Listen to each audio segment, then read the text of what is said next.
Very good morning to all of you. Welcome you all in class 12 economics. So in previous classes we have started the new chapter 8 of your macroeconomics, that is income determination and the multiplier. So in previous classes we have already discussed the determination of the equilibrium in the ADAS approach and the saving and investment approach, and we have already discussed the equilibrium level of employment, in which we have discussed the three aspects or the three types. First one is full employment situation, second one is over full employment situation, or the third one is over full as well as under full employment equilibrium situation. Okay, so we have already discussed. So in today's class we are going to start the new topic of this chapter, that is investment multiplier. ठीक है, तो पढ़ते हैं क्या होता है. So it is the ratio of the change in income to the initially change in investment expenditure. ये किसके बीच का रेशियो निकालता है? रेशियो निकालता है कि इनकम के चेंज होने पे to the initial change in investment expenditure. कि बेसिकली कि कोई भी मल्टीप्लायर सिंपली यही बताता है कि आपकी इनकम में कितना इंक्रीज और डिक्रीज हुआ है जब आपने इन्वेस्टमेंट में कितना ज़्यादा इंक्रीज और डिक्रीज किया. बेसिकली इन्वेस्टमेंट पे ही क्या होता है, आपका इनकम बेस होती है. अगर आप क्या है ज़्यादा इन्वेस्टमेंट कर रहे हो तो आपको इनकम भी ज़्यादा होगी. अगर आप क्या कर रहे हो, कम इन्वेस्टमेंट कर रहे हो तो इनकम भी कम होगी. तो मल्टीप्लायर यही बताता है कि कितनी टाइम्स मल्टीप्लायर मतलब मल्टीप्लाई कि कितनी टाइम्स आपकी इनकम इंक्रीज हुई है या डिक्रीज हुई है whenever there is increase or decrease in the investment. कि जब आप में इंक्रीज और डिक्रीज आपके इन्वेस्टमेंट में भी हुआ है. ठीक है, so it is the ratio. ये किसके बीच का रेशियो है? Change in income to the initially change in investment expenditure. तो K multiplier is denoted by the K. ठीक है, कैपिटल के से ही क्या होता है, मल्टीप्लायर को डिनोट करते हैं, ये याद रखिएगा. तो इसका फॉर्मूला क्या हो गया, डेल्टा वाई मतलब change in income to the change in investment. की इन्वेस्टमेंट की कितना चेंज होने पे इनकम कितनी मल्टीपल टाइम्स इंक्रीज और डिक्रीज हुई है जब आपका इन्वेस्टमेंट इंक्रीज और डिक्रीज हुआ. So it gives the relation between an initial increase and decrease in investment and the corresponding increase decrease in income. कि आपका क्या है कि क्या रिलेशन ये किसके बीच का रिलेशन बताता है, इन्वेस्टमेंट और इनकम के बीच का रिलेशन बताता है कि इनिशियली इंक्रीज और डिक्रीज हुआ है इन्वेस्टमेंट एंड उसके करस्पॉन्डिंग में इनकम पे भी क्या इम्पैक्ट हुआ है, कि इन्वेस्टमेंट में कितना चेंज हुआ है उसके इम्पैक्ट में इनकम भी आपकी इंक्रीज हुई है या डिक्रीज हुई है. So in other words change in income is a multiplier of the change in investment. कि इनकम चेंज ऑफ इनकम में कितना चेंज हुआ है, it is the multiplier of the change of the investment. मतलब investment के कितना change होने पे कितनी मल्टीपल टाइम्स आपकी इनकम इंक्रीज हुई है. जैसे कोई भी इन्वेस्टर है, वो कुछ इन्वेस्ट कर रहा है, तो अगर वो इन्वेस्ट कर रहा है तो वो किस लिए इन्वेस्ट कर रहा है, उसको पता है कि प्रॉफिट जनरेट होगा तभी वो करेगा, बस ऑब्वियस है. तो वो इन्वेस्टमेंट कर रहा है तो ये एक्सपेक्ट कर रहा है या कितनी उसको प्रॉफिट हो रहा है, तो ये डिपेंड करता है कि उसने इन्वेस्टमेंट कितना किया है. अगर वो ज़्यादा इंक्रीज इन इन्वेस्टमेंट या चेंज इन इन्वेस्टमेंट ज़्यादा है तो इनकम भी क्या होगी, उससे ज़्यादा ही जनरेट होगी. तो कह रहा है it explain the number of times income increases और डिक्रीजेज. ये बताता है कि कितनी नंबर ऑफ टाइम इनकम आपकी इंक्रीज और डिक्रीज हुई है जब आपका इन्वेस्टमेंट में इंक्रीज और डिक्रीज हुआ है. फॉर एग्जाम्पल कि जैसे आपका आ गया कि आपका इन्वेस्टमेंट आपने क्या किया था, 1000 किया, एग्जाम्पल दे रही हूँ, और आपका कह रहा है इन्वेस्टमेंट आपने 1000 किया. अब बोल रहा है मल्टीप्लायर यही बताता है कि आपकी इनकम क्या है, इस इन्वेस्टमेंट का 4 टाइम इंक्रीज करेगा. तो मतलब 4, तो आप क्या हो गया, 4000 आपकी इनकम हो गई. यही होता है यहाँ पे मल्टीप्लायर का रोल, कि ये यही बताता है कि आपने जितना इन्वेस्टमेंट किया है उस इन्वेस्टमेंट के कितने मल्टीपल टाइम्स आपकी इनकम इंक्रीज होगी. So this is called the multiplier. इसी को ही हम लोग क्या बोलते हैं, multiplier. So multiplier is denoted by the K. Multiplier को के से डिनोट करते हैं, which is equal to delta Y upon delta I. ठीक है, फिर नेक्स्ट क्या कह रहा है कि एक एग्जाम्पल दिया है, if investment increases by the 4 करूँ. इन्वेस्टमेंट आपकी क्या है, जब भी कोई भी टर्म आता है ना इंक्रीजेस, आपके क्वेश्चंस में भी आएगा इंक्रीजेस, तो समझ लीजिएगा कि वो चेंज को ही शो कर रहा है। इसलिए जैसे आपकी पहले इनकम 20 है तो कह रहा है कि इनकम इंक्रीजेस बाय दी 40, तो मतलब नेक्स्ट आपकी क्या होगी 60 होगी। इनकम इंक्रीज हो रहा है 40, तो वो चेंज बता रहा है कि 40 में चेंज हुआ है। ठीक है, तो जब भी क्वेश्चंस में भी आपका दिया रहा है इंक्रीजेस, तो उसका मतलब होता है कि वो चेंज शो कर रहा है। तो क्वेश्चन दे रहा है if investment increases by the 4 crore and due to which income increases by the 20 crore, so multiplier क्या होगा। यहाँ पे कह रहा है कि इन्वेस्टमेंट क्या है, इन्वेस्टमेंट इंक्रीज हुआ है 4 करोड़ और उसकी वजह से इनकम आपकी इंक्रीज हुई है 20 करोड़। ठीक है, चेंज जहाँ पे आप 4 करोड़ इन्वेस्टमेंट किए हो वहीं आपकी इनकम क्या हुई 20 करोड़ इंक्रीज हुई है, तो यहाँ पे मल्टीप्लायर क्या होगा। ठीक है, तो k इक्वल टू क्या हो गया आपका, डेल्टा y की वैल्यू क्या है, डेल्टा y की वैल्यू 4 है, सॉरी डेल्टा y की वैल्यू 20 करोड़ और डेल्टा i आपका क्या दिया है 4, तो क्या हो गया आपका k की वैल्यू 5। ठीक है, तो आपका मल्टीप्लायर यहाँ पे क्या हो गया 5 हो। ठीक है, तो यही होता है आपका मल्टीप्लायर, कि मल्टीप्लायर सिंपली यही बताता है कि इनकम आपकी कितनी मल्टीपल टाइम्स इंक्रीज और डिक्रीज हुई है व्हेनेवर देयर इज इंक्रीज और डिक्रीज इन इन्वेस्टमेंट, कि आप कितना इन्वेस्टमेंट कर रहे हो और आपकी इनकम में कितना चेंज हो रहा है। ठीक है, तो ये आपका होता है मल्टीप्लायर, और इसका एक और फॉर्मूला है डेल्टा वाई इक्वल टू के इंटू डेल्टा आई। ठीक है, यही हो गया ना, इसको क्रॉस मल्टीप्लीकेशन किए तो क्या हो गया डेल्टा वाई इक्वल टू के इंटू डेल्टा आई। यही मल्टीपल टाइम्स आपका बता देगा कि आपकी इनकम कितनी इंक्रीज हुई। तो आपके पास ये वैल्यू है तो आप क्या निकाल सकते हो, इनकम भी निकाल सकते हो ना। 4 5 जा 4, आपका मल्टीप्लायर है 5 और आपका आई है 4, तो y की वैल्यू निकल गई 4 5 जा 20 करोड़। ठीक है, यही आपका क्या है मल्टीप्लायर, इसी को क्या बोलते हैं मल्टीप्लायर बोलते हैं। नेक्स्ट आपका है कि रिलेशन बिटवीन दी मल्टीप्लायर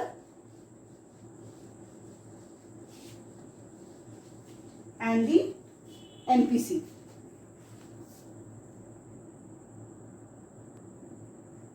ठीक है, आपका नेक्स्ट क्या है relation between the multiplier and the MPC, की MPC marginal propensity to consume and the multiplier के बीच में क्या रिलेशन होता है। ठीक है, तो यहाँ पे आपका फॉर्मूला है K multiplier equal to delta Y upon delta I, change in income to the change in investment. ठीक है, तो अब नेक्स्ट हम करेंगे के इक्वल टू डेल्टा वाई, और यहाँ पे देखिए हम लोग ने पढ़ा था इक्विलिब्रियम की कंडीशन पे सेविंग क्या हो जाती है इन्वेस्टमेंट के इक्वल हो जाती है। ये क्या कंडीशन थी आपकी, इक्विलिब्रियम की कंडीशन थी कि जब हम लोग क्या करते थे AD इक्वल टू AS, तो AD C plus I equal to C plus S, तो आपका C कट के I इक्वल टू S हो जाता था।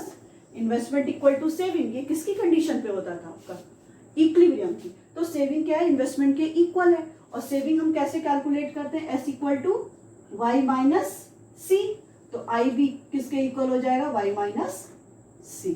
ठीक है, क्योंकि सेविंग इक्वल टू इन्वेस्टमेंट है। तो अब यहाँ पे आप डेल्टा आई की वैल्यू क्या रख सकते हो, तो अब यहाँ पे आप डेल्टा आई की वैल्यू क्या रखोगे delta Y minus delta C. ठीक, क्योंकि हम लोग डेल्टा निकाल रहे हैं ना, चेंज निकाल रहे हैं ना, तो यहाँ पे वैल्यू आप क्या रखेंगे delta Y minus delta C. Next step क्या करना है, इसमें एक नेक्स्ट स्टेप है कि हमें क्या करना है दोनों में न्यूमरेटर और दी डिनोमिनेटर में आपको डेल्टा वाई से डिवाइड करना है। Numerator as well as denominator में, numerator as well as denominator में आपको डेल्टा वाई से डिवाइड करना है। तो नेक्स्ट स्टेप आपका हो गया K equal to delta Y upon delta Y, delta Y upon delta Y minus delta C upon delta Y, divide numerator and denominator by delta Y. ठीक है, ये हो गया। हम लोग क्या करेंगे, हम लोग करेंगे कि डेल्टा वाई से न्यूमरेटर और डिनोमिनेटर में दोनों में डिवाइड करेंगे। तो अब नेक्स्ट आपका क्या आएगा, ये होगा K equal to delta Y upon delta Y, आपका क्या हो गया 1 हो गया, कट जाएगा दोनों। अब delta Y upon delta Y क्या हो गया 1 हो गया, delta Y upon delta Y 1 हो गया। And delta C upon delta Y क्या होता है, याद करिए, delta C upon delta Y होता है आपका MPC, marginal propensity to consume. ठीक है, तो क्या हो गया MPC। तो यही आपका क्या हो गया, रिलेशन हो गया इसके बीच का, मल्टीप्लायर एंड दी MPC के बीच का। क्या रिलेशन हुआ, फिर से एक बार देख लेते हैं।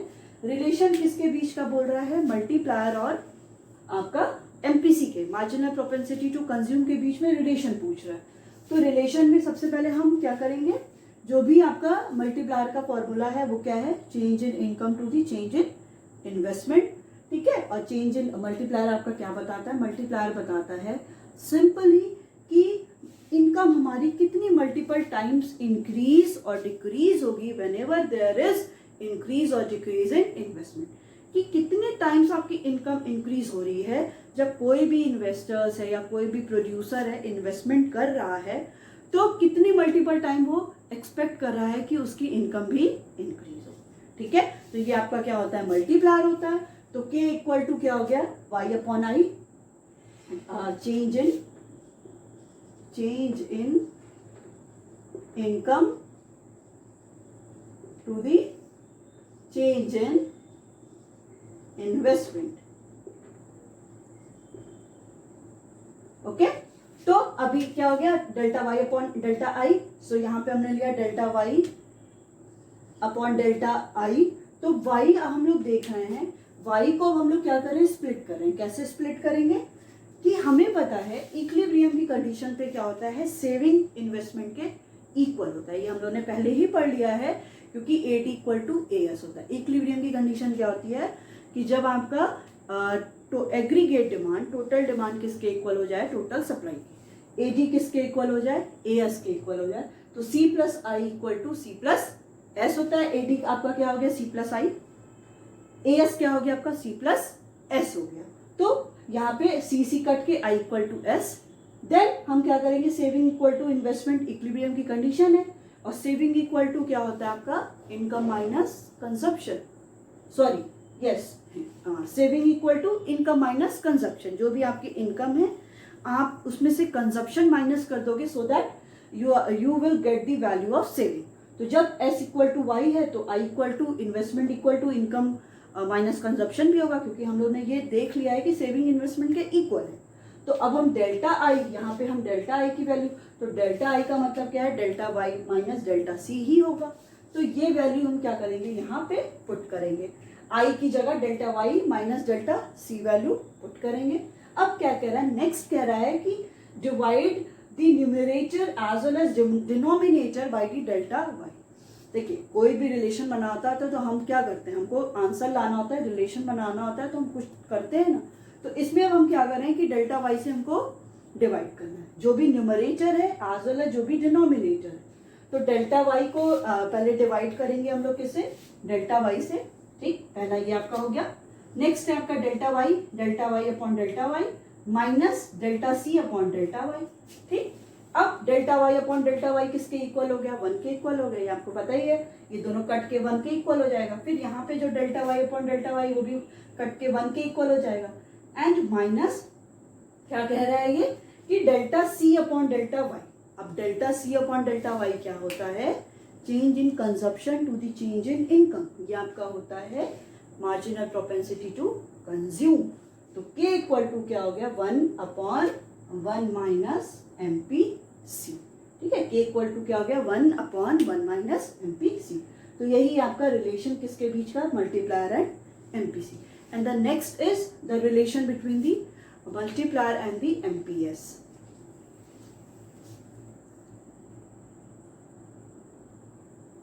ओके, नेक्स्ट है आपका relation between the multiplier and the marginal propensity to save, MPS।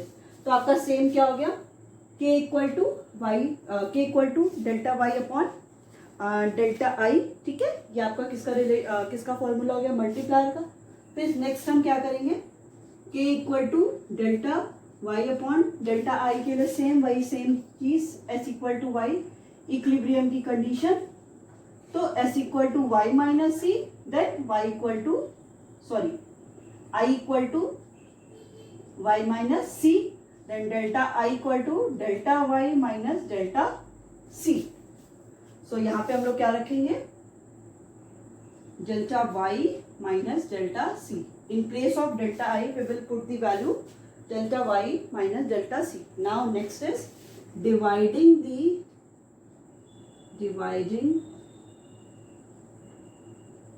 numerator and denominator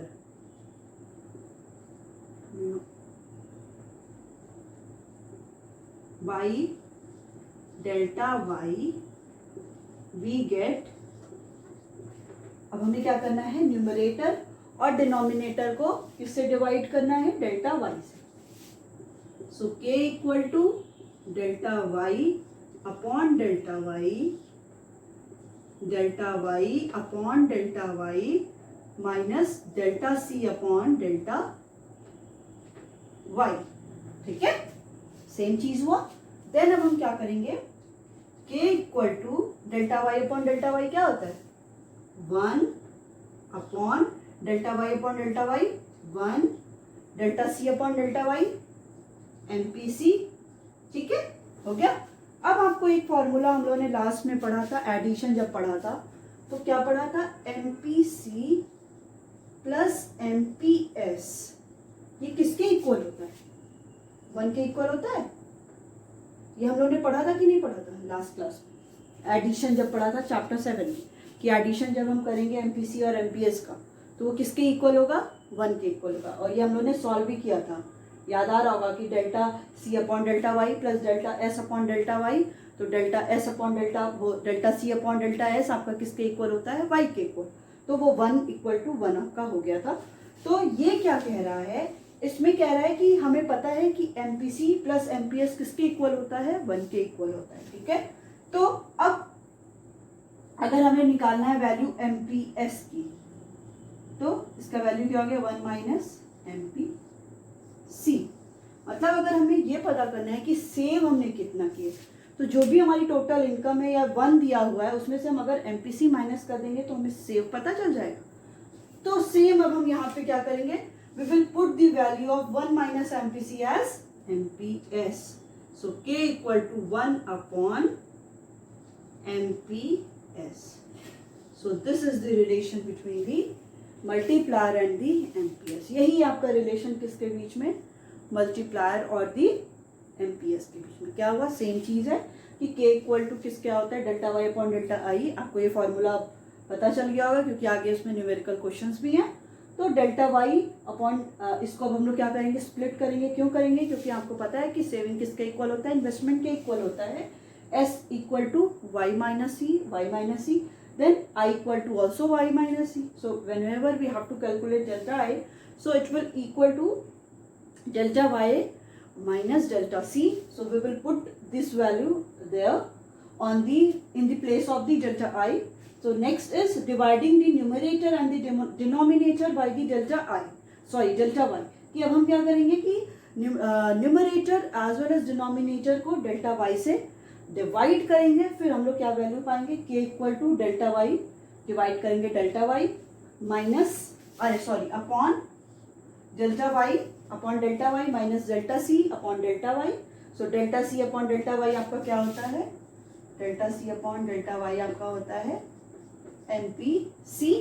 तो एमपीसी मिल गया और हमें पता है एमपीसी प्लस एमपीएस किसके इक्वल होता है, 1 के इक्वल होता है। सो अगर we have to calculate MPS तो 1 माइनस एमपीसी, तो 1 माइनस एमपीसी की जगह हम क्या कर लेंगे, एमपीएस की को प्लॉट कर देंगे, पुट कर देंगे। तो ये हो गया आपका रिलेशन किसके बीच में, मल्टीप्लायर और दी एमपीएस के बीच में। अब देखिए इसमें एक लाइन कह रहा है, जब हम लोग मल्टीप्लायर और एमपीसी के बीच का रिलेशन पर, तो कह रहा है कि multiplier is directly related to the MPC. जो मल्टीप्लायर होता है वो क्या होता है, वो डायरेक्टली रिलेटेड होता है किसके साथ, आपका एमपीसी के साथ, मतलब मार्जिनल प्रोपेंसिटी टू कंज्यूम के साथ आपका मल्टीप्लायर क्या होता है, वो डायरेक्टली रिलेटेड होता है। कैसे कि जैसे ही आपकी हायर दी एमपीसी, जैसे ही आपका कंजप्शन एक्सपेंडिचर ज़्यादा होगा तो मल्टीप्लायर भी ज़्यादा होगा। अब देख लीजिए कैसे कि हायर दी एमपीसी, एमपीसी कंजप्शन एक्सपेंडिचर ज़्यादा होगा तो लोग क्या करेंगे, इन्वेस्टमेंट करेंगे, करेंगे कि नहीं करेंगे, तो इनकम भी आपकी इंक्रीज होगी कि नहीं होगी, तो ये हो गया आपका मल्टीप्लायर भी इंक्रीज कर दिया। तो direct relation between MPC and multiplier, higher the MPC,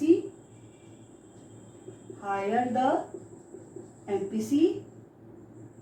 the value of, higher the value of multiplier।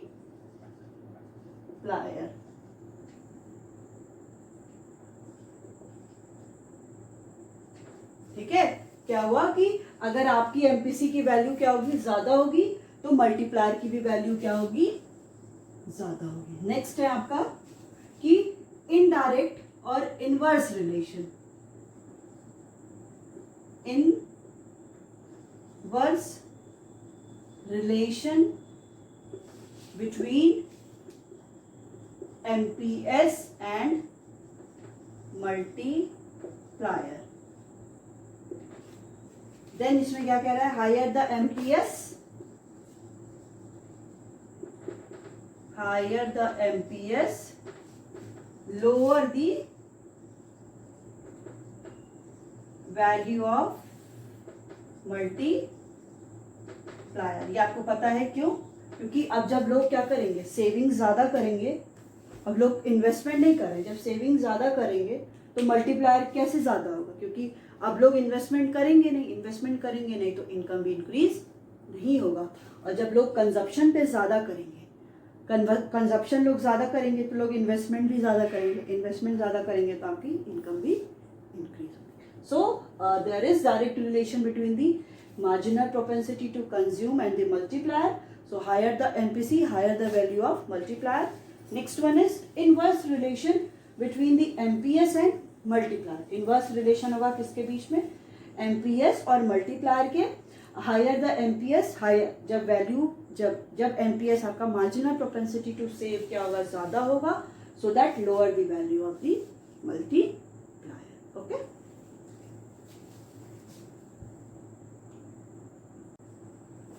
चलिए नेक्स्ट हम इसके कुछ न्यूमेरिकल क्वेश्चंस लगाते हैं। ठीक है, इसमें कुछ न्यूमेरिकल क्वेश्चंस दिए हैं तो आपको वो करना है।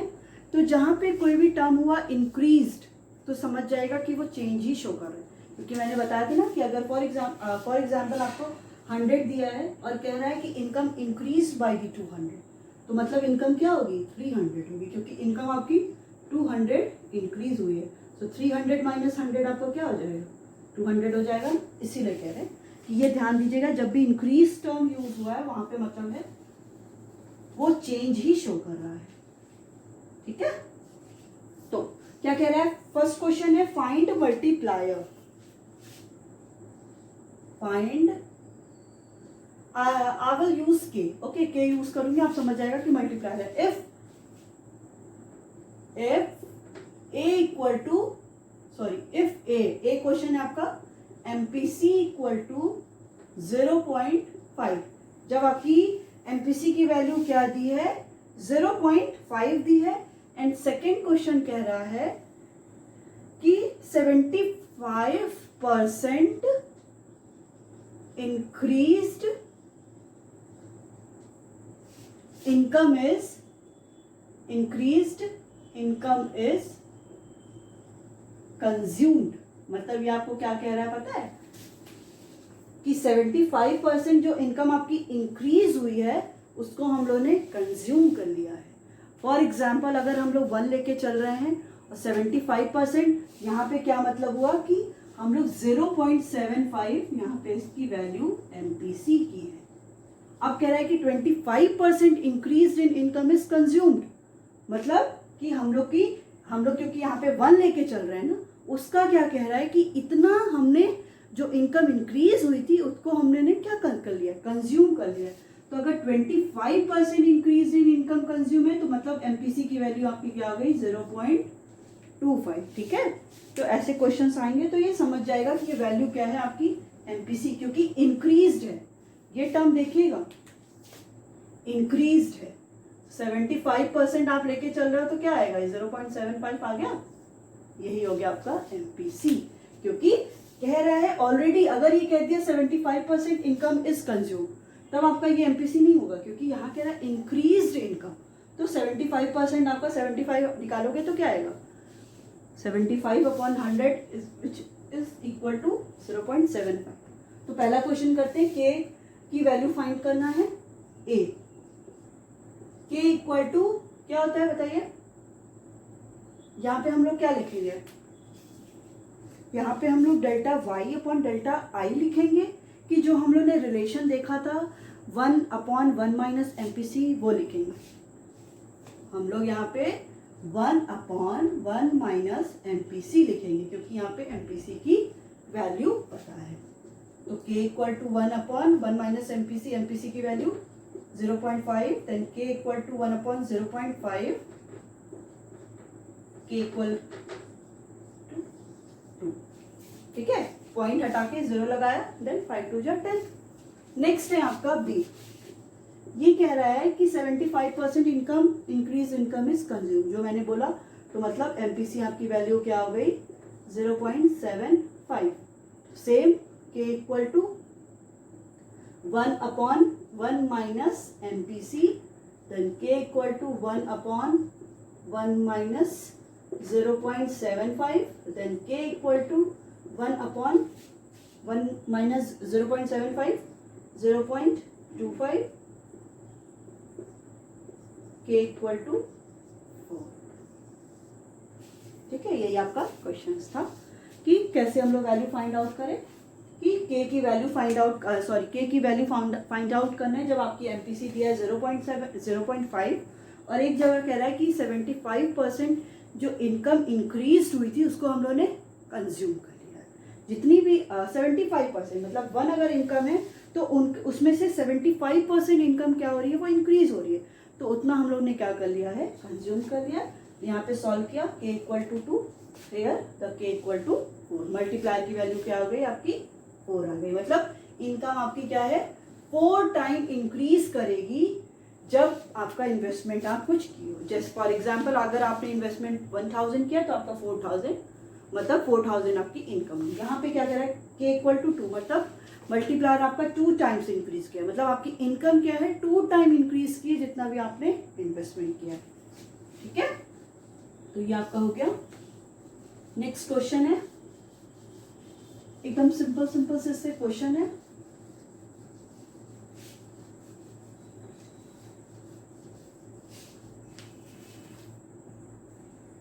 नेक्स्ट वन इज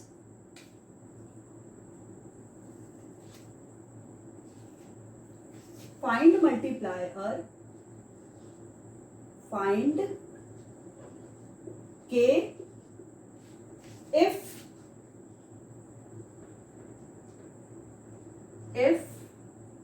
50%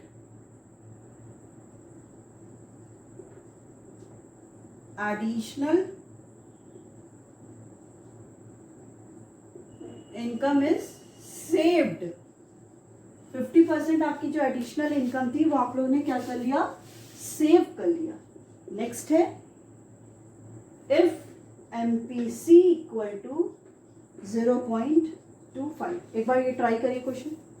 यहाँ पे देखिए क्या है, additional income is saved. Saved का मतलब क्या है, जो आपकी इनकम 50% इंक्रीज करी है वो इनकम आपकी सेव हो गई है। सेव मतलब ये क्या हो गया आपका एमपीएस हो गया। तो 50% का मतलब क्या होगा, करिए क्वेश्चन।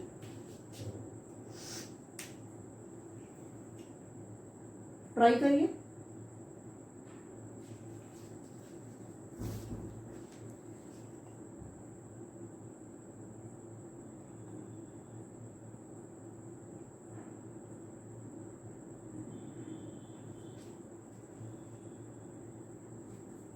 ठीक है, यहाँ पे एमपीएस हो गया, कोशिश किया, यहाँ पे एमपीएस की वैल्यू क्या हो गई 0.1, then K equal to 1 upon क्या होता है रिलेशन, क्या होता है relation between the multiplier and the MPS is के इक्वल टू 1 अपॉन एमपीएस।